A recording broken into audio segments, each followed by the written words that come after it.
Adjust your stop loss sa break-even kung nakasakay po kayo dito sa sell on rally setup ni Tipay. So yung mga Tipay traders natin, kahapon I mentioned to you, meron na tayong red cloud, red dot, inaantay na lang yung closing ng long red candle. So kanina pong alas 8 ng umaga, nag-close ito.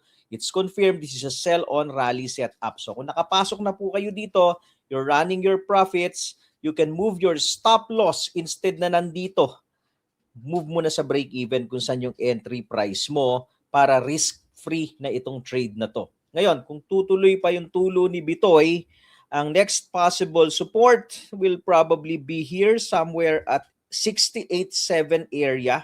Ito po yan, baba na natin to.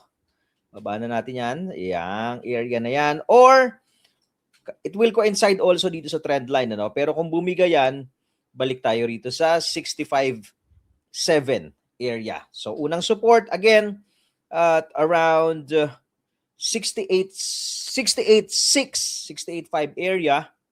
And the second support is around 65.7 area kung sakasakaling tutulo si Bitoy. Resistance still remains, of course, doon sa previous high niya.